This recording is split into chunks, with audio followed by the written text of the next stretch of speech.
Hey, thanks for watching another video of the VitNerd. And the title, Rarest Atari Computer, I don't take that lightly. There's some information came to light, man. Sorry, you saw the Big Lebowski in the A theater last week. But Atari computers, of course, I'm an Atari guy, right? So I have over the years, especially doing the YouTube channel, collected some Ataris. You got the Atari MEGAST one over here, and maybe not so rare, but it's still a fun computer. I've picked up an Atari TT30, 030, which is still the Atari ST line, but instead of a 16-bit bus, it's a 32-bit bus, and with the 32-bit 68030 Motorola processor. So I do believe this classifies as the fastest Atari computer. Well, consumer grade, there's the transputer or something like that. Then, of course, going to the Atari IBM compatible, the Atari PC, an 8088 IBM compatible DOS machine, which is fun. And they actually had a special external 5¼ inch drive. And this is now known as the PC-1 because they came out with the 2, 3, and whatnot. But this line of Atari PC IBM compatible computers had the Atari ST disk drive interface on the back. So you can hook up an Atari SF314, I think it is, as well as this guy here for a 5¼ inch drive to have a second drive, since there is no hard drive in here. So this is in the days when a 2 floppy drive system, you could pull that off. Then we go over, at least what I got laid out here, is the Atari Falcon 030, Atari Falcon 30, which is the last Atari computer per se, is it? I gotta think again on that one. But that's a fun Atari ST computer. And then, depending on what part of the world you're in, this is the 8-bit computer, the Atari 800XE. So not the 800 or 800XL, but the 800XE, which was only in parts of Europe. So it's a PAL machine with 64K of memory on that. But what happened a few months ago is I tripped over an eBay listing for an Atari Portfolio, which, whatever, I already had one, but I'd like to get some of the accessories for it. So, I have some searches for that. And the Atari Portfolio is 128K. They, you might say they only ever made an Atari 128K model of the Portfolio. However, what I saw was this. And what caught me was it says Portfolio 512 on it. And the top, it's a little, let's get that in the, yeah.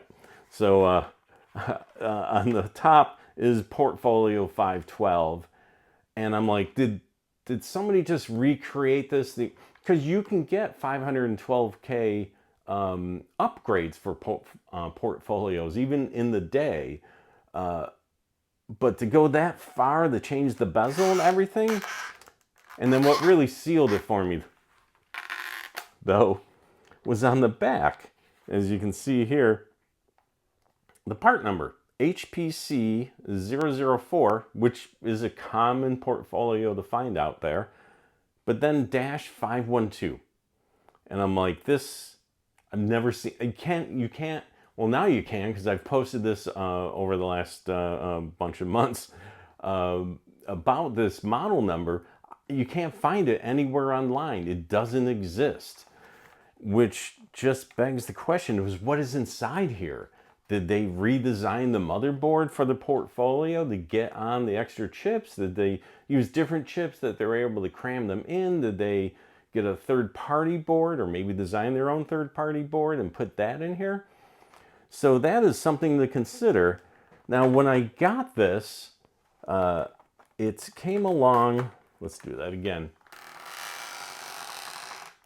I've actually lubricated it too, and it's just very... it came with this network interface, which sorry, not not Ethernet or anything. If you follow portfolios, and I'm sure a bunch of you do that are watching this, you've seen this adapter before. It's the Network 800 ASD bus interface, which goes to, well, what's this, RJ11 or 12, whatever, goes to HVAC systems. And all I can think is that maybe the software that used to be on here, because it's definitely not on there now, right? No, the battery died on this a long time ago. So the software is long gone on here. So I'll have to see if I can't find that online someday. I suspect it's out there somewhere. But speaking of batteries, I pulled these batteries out of here. These are original from before January 2004, because it says best before January or 01 2004. I pulled these batteries out 2 decades later. I mean, nobody got these out of a drawer and stuck it in here and then got rid of it. So it was lucky there is no, looking very close, no leakage on these batteries at all after 2 decades sitting in an electronic device. So very lucky on that. Let me pop those over there. Now, when I got this, purchased it off eBay, got shipped to me, I confirmed it was 512K and that it pretty much looks factory. I contacted the seller, but they're an e-cycler, and what he says is somebody just dropped it off on some Saturday. They must have cleared out some closet and dropped it off, and he was just selling it on eBay, and portfolios go for 100 some odd bucks, depending on condition, and he just threw it on eBay for that. So very fortunate to come across this. So the big deal about this is this was out in the service field. This was for, I would imagine, commercial HVAC systems. And it was really grummy on here. Cleaned it up rather well. I didn't want to rub it too hard to get it completely white or off-white. But if they needed more memory for this to run their software, if you didn't want to void the warranty with a third-party product, you had to go with these memory modules. Now, these get a little crazy because you've got your portfolio of 128K, and you can add one of these, which is 256K, and I've got this in switch 1, because you can use 2. This one's set to switch 2, and you would go ahead and put this in. This would get you 384K on your portfolio, and then you add this one, another 256K, and of course you can already see here, this is getting crazy. It reminds me of the old colon blow fake commercial on SNL. Then at 256K, now you're up to 640K. Who needs more than that? That's always going to be enough, right? So that's cool. The problem is when you hook these up, you have to take the battery out. You have to hit the reset button on the inside, the cold start, and everything is wiped on it. The C drive, RAM drive is gone. The memory in here is gone. So you now have to carry this around everywhere you go because these have no power. There's no batteries in these. It gets the power from the portfolio, which of course now is also draining the power quicker on the portfolio. And you can't separate these. You have to carry this around like this. So you can see this isn't really out on the field. Because then you got to plug in your adapter and come on, go in. This just remind you of where's the TI-99 up here, right?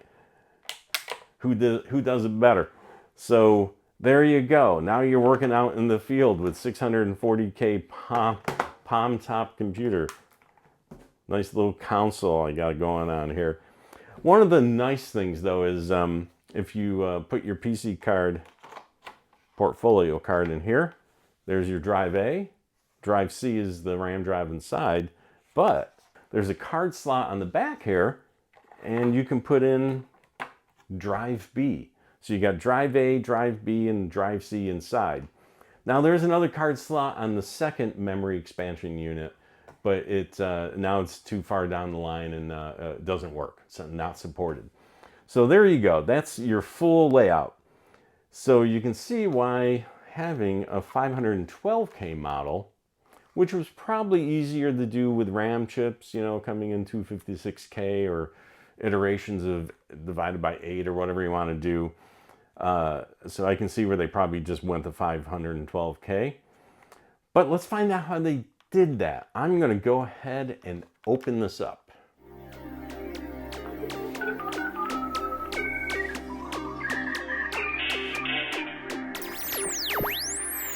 So I'm a little excited because I've had the Portfolio 512 for a number of months, but pretty much a year, and I have kept myself from opening it because I'm like, I'm going to do a video, I'm going to record it, and so I'm very curious what's on the inside.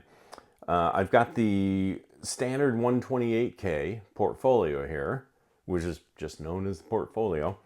This is an HPC 005. And this is HPC 004-512, the Portfolio 512.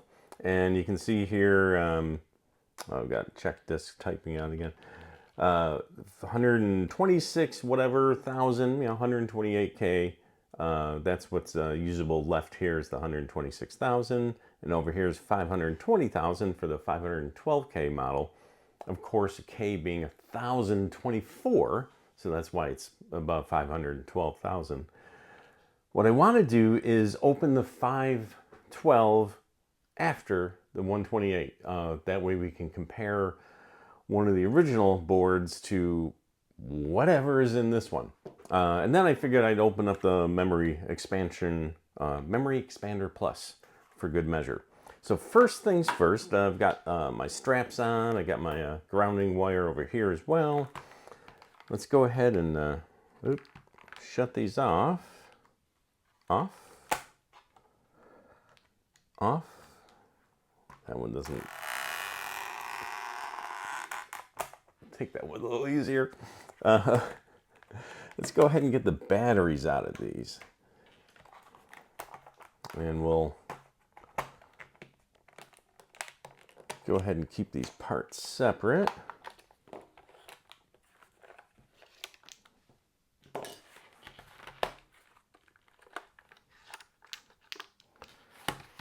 Three double A's, 4.5 volts.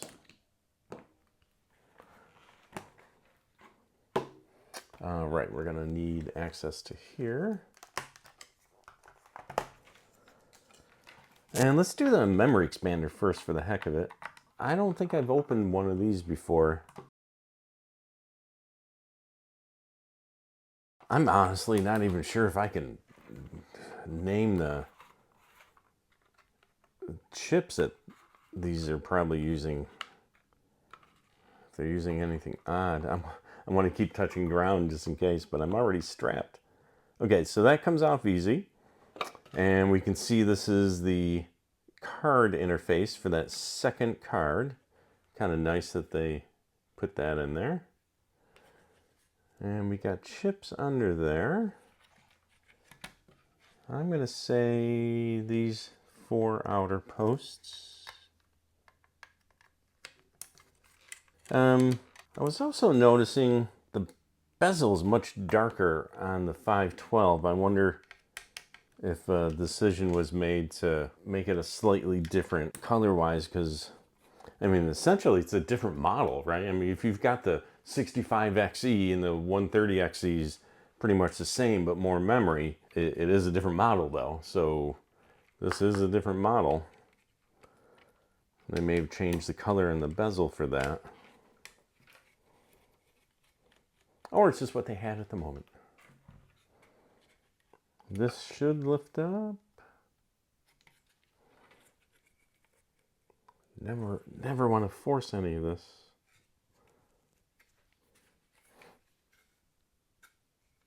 This one, okay, there's some of the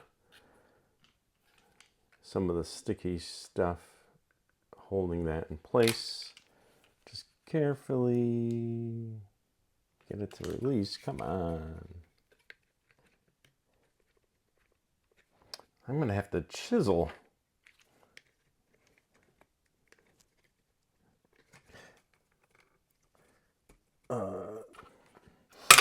Yeah, try not to break anything. The little glue stuff to keep the screws in place, I believe, from vibration, went around the circuit board to the metal post, kind of gluing the post and the board together.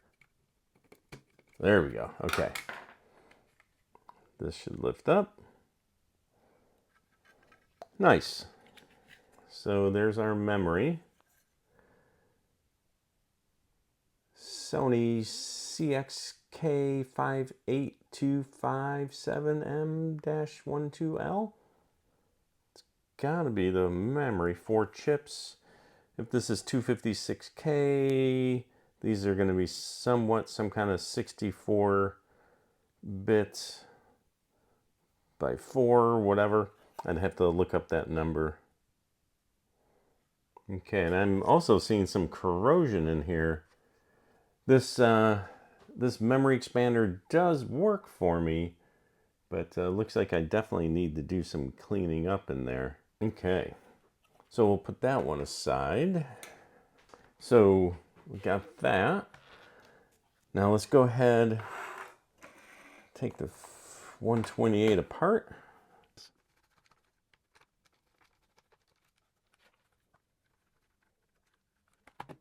So a couple screws here in the expansion area, and then under these rubber feet here. And we're gonna find out on this one here, I did look under the rubber feet. It doesn't look like, there's a cover over the screw hole. Like this one is missing it, so I'm pretty sure this one's been opened before. Which honestly could have been me a couple years ago or so. Opened so much equipment I can't keep track. So the screws are definitely different from here to here. So we'll keep that in mind. The smaller screws came from the expansion spot. Okay, the rubber foot came off. Now this should open up. Oh, there we go. I like when it moves without having to force it too much.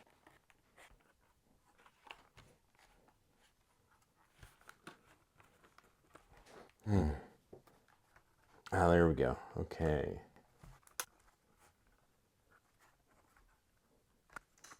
Nice.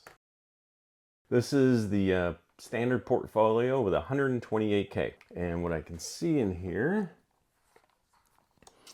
couple Toshiba memory chips, TC55257BFL-10. Again, this is possibly 64K here, 64K here, and possibly, or 128K in 4 bits, or 64K in whatever. I'd have to look up what those chips are banking at, or whatever the terminology for this would be. But we can see I've got Atari 1991 on this chip, an Atari labeled chip, at least with a sticking label. So the question I'm going to have is, like, did they, well, they got a lot of traces here. I'm wondering if this is going to be double-sided on this. So let's put the 128 aside. Let's get this one open. So same thing. I'm going to be a little less nervous since I got the other one open without problem.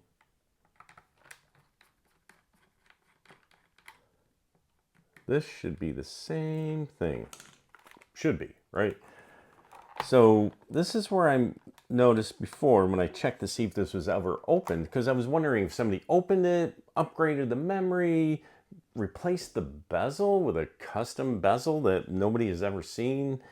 and replace the sticker on the back. It just is not, that just doesn't make sense. This has got to be factory. And that's where when I removed this rubber bumper earlier this past year, this has not been broken. The seal, the sticky backing, oh, that's what it is. The sticky backing for the rubber foot and feet is adhered to the portfolio, and this has not been broken until now. There we go. First time this has been opened from the factory, that I can tell, at least. I want to get the screw out of there. We'll see if the screw lives in there. Okay, this is going to come off. Okay, it's very similar, or exact same here. This is not broken, and now it is.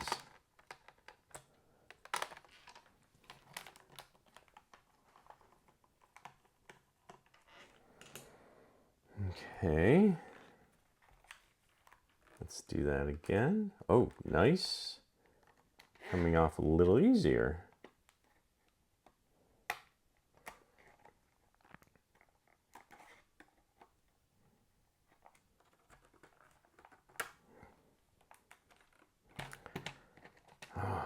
This always makes me nervous. Just expecting to hear that crack. Like some little piece.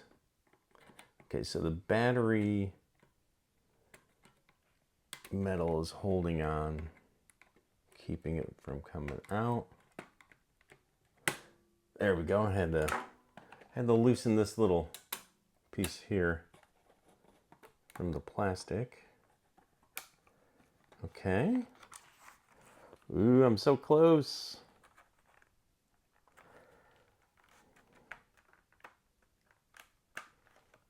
Nice. Okay. Oh, let's see what we got. Oh. Those are much beefier looking chips here. The board looks very, very similar, if not the same. Oh, this is actually 89.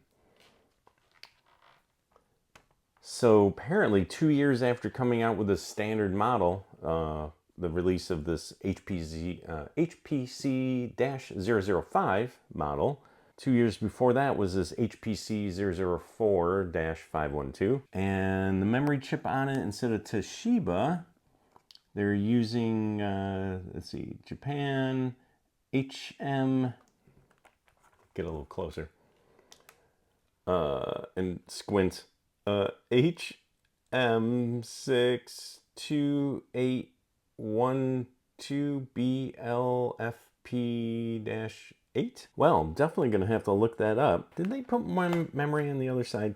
Okay. I don't want to take this apart too much. That's, I assume, this screw will lift this up. Okay, let's try that.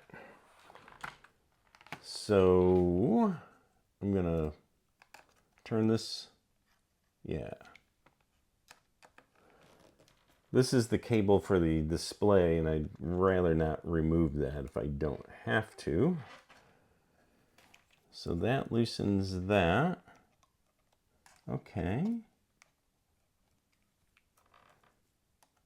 And then this grounding here.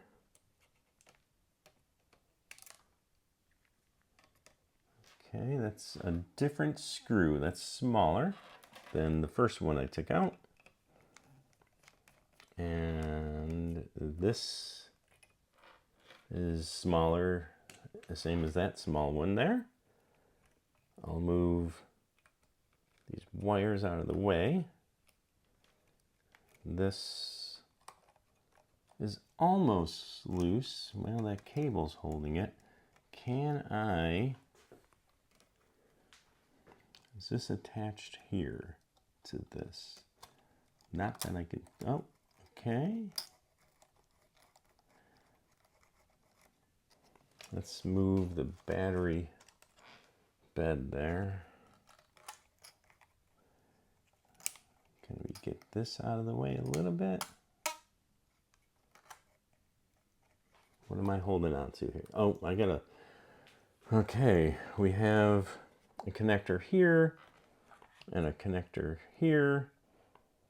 So, which is the lesser of the two to deal with? That looks harder to put back in. I believe this should pop up. Yeah, there we go. And we can get this perfect. Oh, what else we got holding this down? Oh, this wire over here.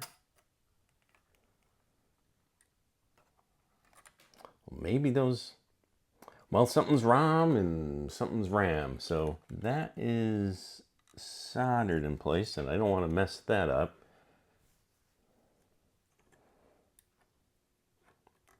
I guess this is held on by one screw.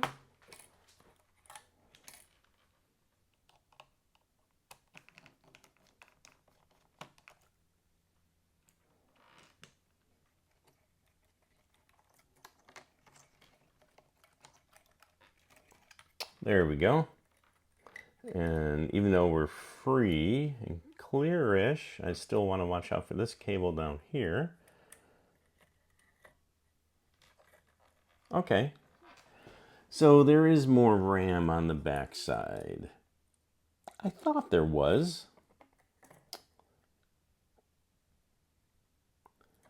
Okay. That, again, is the standard 128K model. Let's see what we got for this, now that I know how to take this apart a little better.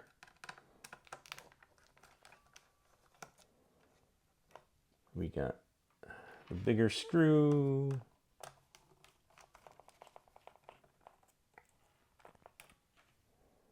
Smaller screw.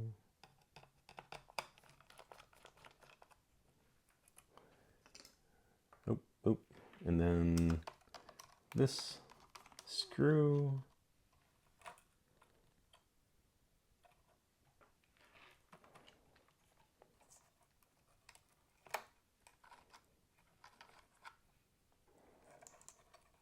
And I'll take, all right, I gotta carefully undo the video display cable.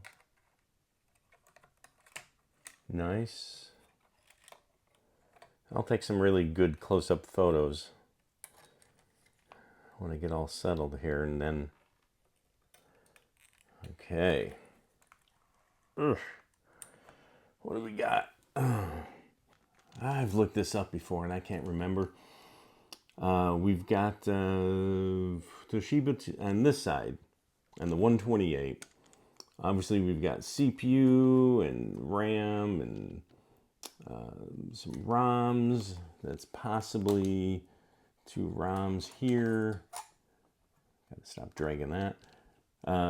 So RAM on both sides here, I do believe. And I'll have to look that up to confirm. And over here, where I do believe these are the RAM chips, and again, same, 2 on the, well, front side, 2 on the back side. So we got 4 of them. So there we go.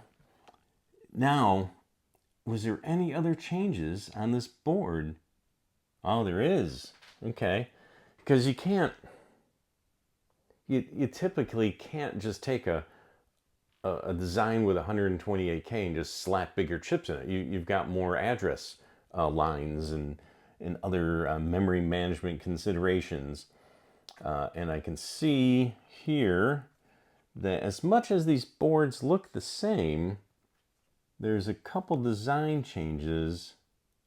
But we can see under here, I'll have to look up what this chip is, and that has moved on this design.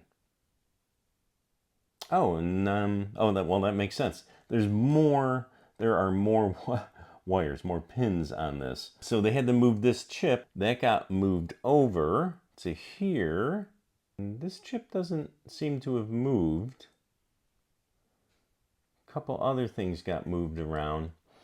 So I'll take some really good close-up photos. I'm sure the community wants to see what is different on here. But it looks like it is, let's see, the part number here. Yeah, let's get there. That should be C103911. And this is C104080. This says Rev A on the 128K version, and that says Rev A. So it looks like they went ahead and did a brand new board. They didn't just slap on new chips and some bodge wires to make it work. They didn't make their own add-on memory board or a third-party board to slap in there to get more RAM on there. They literally spent time redesigning. Now keep in mind, this is 1989. I mean, pull up your KCAD or whatever you're using now and throw it up to PCBWay or any other sites and order your PC board however you want. Back in 89, it wasn't that easy. So they definitely spent time, money, resources doing this. They designed a brand new board, had those boards made, slapped them in these machines, new part number, well, extension part number with a -512, a new bezel to show off that it's the Portfolio 512 because everybody's clamoring for something with more RAM, I'm sure. They changed the badge on the top of the case. And then they never marketed it, never sold it. And I don't know how many were made. Again, the gentleman I talked to, the retired engineer, he didn't want to do an interview. I understand, he's retired, he's moved on. But he said, again, they made a batch of them and then decided not to do anything official with it, you know, just selling them out in stores, I guess. Because again, this part number does not show up on the internet anywhere. And somebody supposed somewhere on some site, I'll have to find that again, that there was a 512K model, but I think they tied it to the HPC 10 or HPC 11 or whatever the later model was. And as it is, it was an HPC-004 that they had done the 512K on. So I find this quite fascinating. I wonder if this board, I wonder, because they would have made other design considerations when they're redesigning it for possible you know, little quirks they had in the past, do tiny fixes, and I wonder if that carried on. But as I can see here, this is a -005. I would assume, well, especially this is 91, right? So this design with the layout changes just did not carry on to the 2 years later, at least you can see here. So very nice, very nice. So again, I'll put some pictures here and we'll take a look at what these memory chips are, you know, exactly, as opposed to my silly guessing.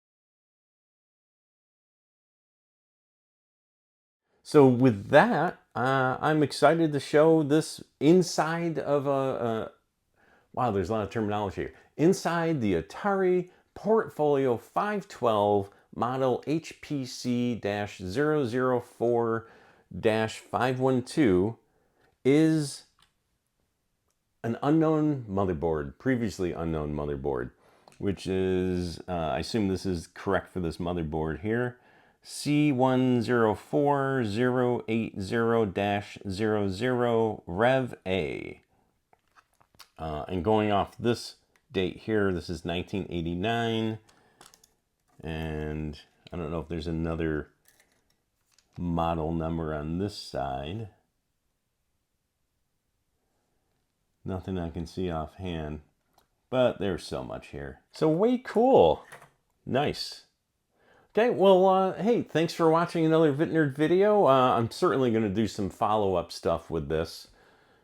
Pretty interesting. Oh yeah, I wanted to see, are these the same? No, these are not the same. Assuming, again, these are the memory chips. These are Sony, and then here they use Toshiba, and over here, to be honest, I can't even tell you what brand it is. So hey, thanks again for joining, and hope you enjoyed it.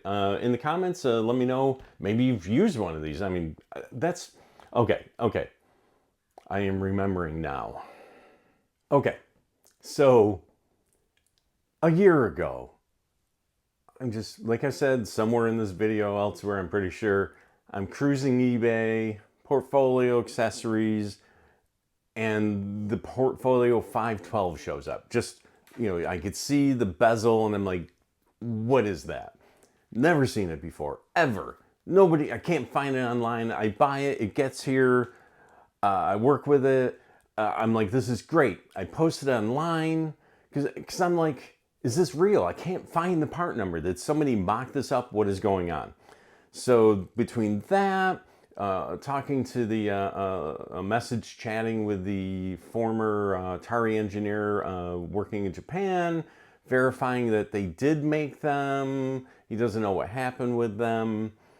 Obviously, it looks like factory on the outside, just so many indications. And now opening it up, it is factory on the inside, a whole different motherboard. So wild news now that I have concrete confirmation. But for the past year, I have been looking diligently at everything posted for the Portfolio online, eBay and wherever else. And I'm posting my Portfolio 512 and I'm getting things like, not real, doesn't exist, they never made one. So I'm like, am I going crazy? And as I finally get, you know, VCF SoCal happened, playing catch up, wanting to get this video done, and as I'm prepping for this video this past couple weeks, what shows up on eBay? A second Portfolio 512. Looks exactly like mine. Let me check the pictures here on the back. The back picture, it's an HPC-004-512. A little more rough condition, but the gentleman selling it, he did post a video elsewhere showing it working, so which is great. And the other thing is it came with the same HVAC accessory on here and a very similar looking memory card, which I'm sure the software's gone on that memory card as well, because it's been for 20 years, not 40, 20 years. So I gotta say, that is definitely concrete to me. If there's two of them out there in the wild, this was definitely made. And it's leading me to believe, like I said earlier in the video, when I believed this software probably needed more than 128K of RAM to work in, and this company wanted that they ended up with these somehow, and they're out there. So 2 known Atari Portfolio 512s now. The one that was on eBay has sold, so if you go look for it, you'll find it in the sold listings. So if you are the one in April of 2025, if you purchased a Atari Portfolio 512 on eBay, and I can almost guarantee you're going to find this video because you're going to be looking for information on the Portfolio 512, hit me up. Put a comment, DM me, find me on the socials, send me a message. Let's commiserate here, man, because you and I are apparently the only 512s, Portfolio 512s out there. I'd love to find more of them. So I guess the question is this the rarest Atari computer?